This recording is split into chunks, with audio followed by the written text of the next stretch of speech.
O homem-máquina dos titãs, metade carne, metade tecnologia, contra o avatar vivo do verde, uma força antiga que representa a própria Terra. Quem vai vencer essa luta? Fala galera, Rodrigo aqui, e no vídeo de hoje faremos o resumo e análise da edição número 30 da HQ dos Titãs, que vai mostrar mais uma luta decisiva do torneio DC KO, uma luta entre o Cyborg e o Monstro do Pântano.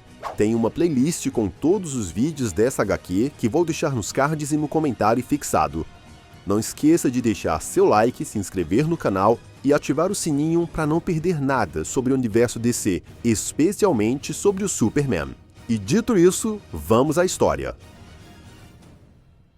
O capítulo começa sem enrolação, já no meio do combate entre o Cyborg e o Monstro do Pântano. O Monstro do Pântano acerta um violento golpe no rosto do Cyborg, que contra-ataca ateando fogo no ombro do monstro. Enquanto luta, o Cyborg reflete que, no mundo dos super-heróis, nem sempre se enfrenta vilões. Muitas vezes, heróis acabam lutando entre si, seja por controle mental, manipulação, planos de vilões ou até simples mal-entendidos. Nessas situações, normalmente existe cuidado e hesitação, porque no fundo todos estão do mesmo lado. Porém, essa luta é diferente, porque o vencedor desse torneio poderá remodelar a realidade com o poder ômega, então dessa vez não dá para se segurar.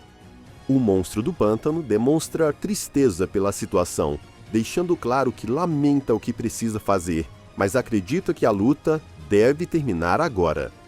Nisso, o Cyborg concorda, e por isso ele ativa todo o seu arsenal de uma só vez. Ele abre fogo total, libera armas pesadas, canhões, ataques sônicos e uma explosão de luz ultravioleta tão intensa que seria capaz de exterminar toda forma de vida vegetal em uma vasta extensão do continente. E com isso... Sim, esse ataque devastador atinge o Monstro do Pântano em cheio, resultando em uma morte imediata. Após a vitória, o Cyborg recebe um pouco da energia ômega e entende que, se realmente obtiver toda essa energia, ele vai ter poder suficiente para impedir o retorno de Darkseid. No entanto, a luta ainda não acabou.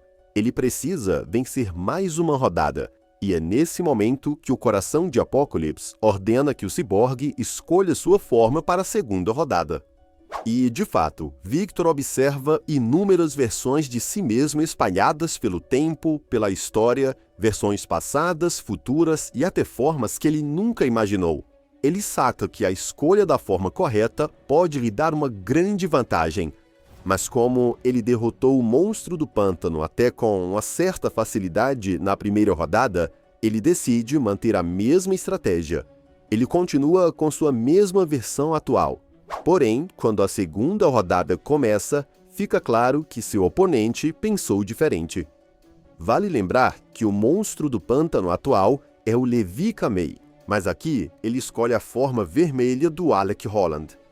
O Monstro do Pântano deixa claro que a primeira rodada foi necessária para observar o Cyborg, estudar seu estilo de luta e medir suas capacidades. E por isso, agora ele sabe exatamente como vencê-lo. E realmente, dessa vez, o Monstro do Pântano está lutando de forma inteligente e dispara ataques com plantas tóxicas. Mas, segundo o Cyborg, esses ataques não o incomodam. Afinal, ele é um homem cibernético equipado com uma caixa materna, ele tem muitas defesas. Então, o Cyborg ataca novamente com uma rajada de laser, partindo ao meio o Monstro do Pântano. Só que o corpo vegetal se reconstrói imediatamente. O Monstro do Pântano explica que, apesar de todos os aprimoramentos mecânicos, o Cyborg ainda é humano, e como todos os humanos, é arrogante. Ele questiona se o Cyborg realmente entende com quem está lutando. E, mentalmente, o Cyborg reconhece que seu adversário é o Avatar do Verde, de toda a vida vegetal. Uma entidade antiga, quase ilimitada em poder e capaz de moldar a si mesmo e o ambiente. E pior, dessa vez, o Monstro do Pântano não usa apenas força bruta, ele usa estratégia. Ele assume uma forma gigantesca e simplesmente devora o ciborgue. O ciborgue é obrigado a lutar lá dentro do monstro do pântano. E enquanto isso, o monstro fala sobre a brevidade da existência humana e a fragilidade das máquinas. Afinal, humanos morrem e máquinas quebram. Ele também questiona se o ciborgue realmente acredita que pode lutar melhor pelo planeta do que o próprio planeta luta por si mesmo. E assim, essas palavras pegam o ciborgue. Ele começa a duvidar de si mesmo.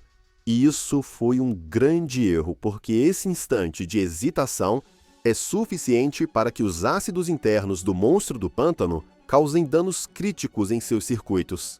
E com isso, a rodada termina com o ciborgue sendo completamente dissolvido, gritando em desespero antes de ser completamente derrotado. Pois é, galera, mais uma luta acirrada e o placar agora segue empatado.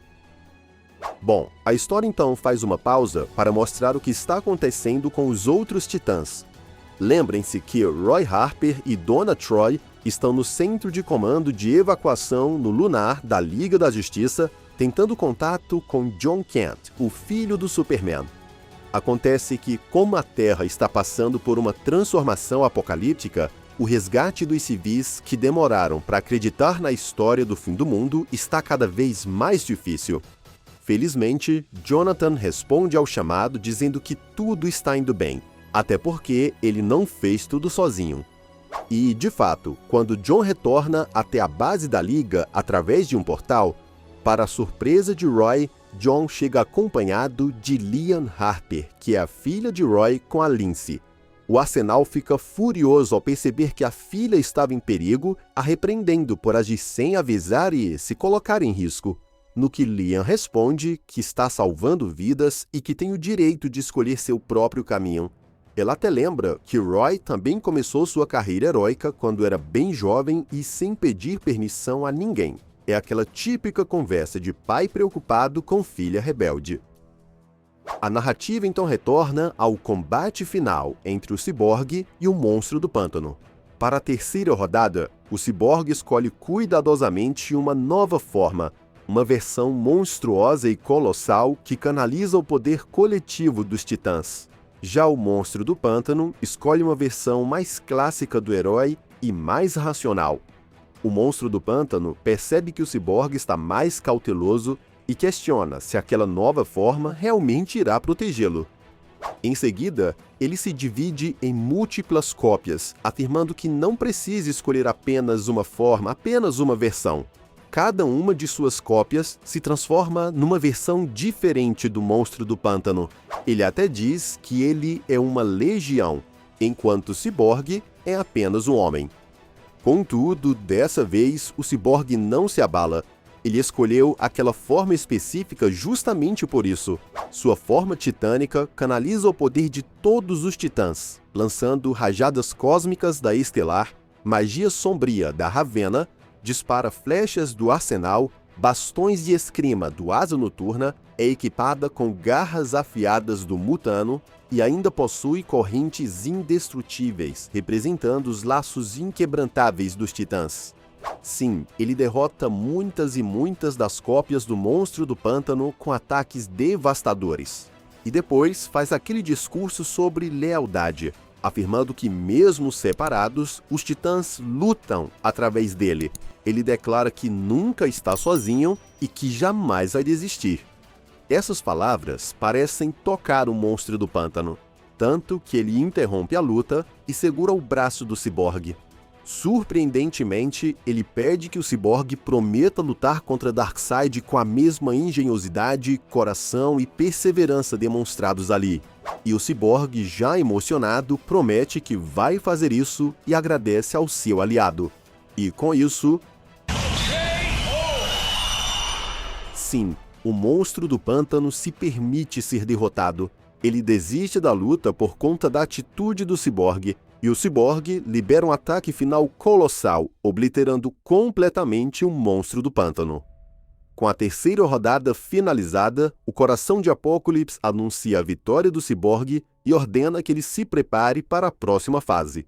E como vocês pediram muito aqui, segue a tabela atualizada do torneio. E já temos uma batalha definida para a próxima fase, que vai ser o Cyborg contra a Mulher Maravilha. Daí pulamos para a Torre de Vigilância da Liga, onde Darkseid, no corpo do Gladiador Dourado, acaba de derrotar o Forjador de Mundos. Depois, ele vai até o local de sua suposta morte, onde tem aquela fenda cheia de energia ômega, e usando a energia temporal do Gladiador Dourado, ele pode reverter a interferência dos heróis que estão tentando atrasar seu retorno e também pode acelerar a transformação da Terra em uma nova Apocalipse. Contudo, nesse momento, ele é interrompido pelo gorila Grodd, que o enfrenta diretamente o segurando pelo pescoço e afirmando que enquanto tiver poder, não permitirá o avanço de Darkseid. E para finalizar, de volta aos Titãs, Jon Kent detecta outro sinal de socorro e pergunta se ele e Liam devem investigar, mas o Arsenal decide que ele e a Dona irão, deixando Jon e Liam para trás. Assim que eles chegam no local, através de um portal, ele admite que não pode permitir que o fim do mundo seja também o fim de sua filha, até porque a situação aqui é muito pior do que imaginava. E para piorar, antes que possam seguir, eles são atacados por uma nova presença, que revela que eles caíram na armadilha. Aqui não tem civis a serem resgatados, apenas heróis em perigo. E na última página, a figura misteriosa se revela como Grail, a filha de Darkseid. Ela trouxe um exército de parademônios e afirma que nada impedirá o retorno de seu pai. E assim encerramos mais essa edição que trouxe uma batalha intensa entre o Cyborg e o Monstro do Pântano. O Cyborg foi o vencedor, teve seus méritos, mas ficou bem claro que o Monstro do Pântano deveria sair vitorioso. Ele acabou desistindo da luta por conta da atitude do Cyborg, de não ter mudado seus valores mesmo sob muita pressão. Comenta aí o que acharam dessa batalha e se vocês acham que o Cyborg pode vencer a Mulher Maravilha na próxima rodada. Se curtiu o vídeo, não esquece de se inscrever no canal e ativar o sininho, porque a gente vai trazer todas as próximas lutas do DCKO aqui para vocês. Muito obrigado por assistir e até a próxima aventura.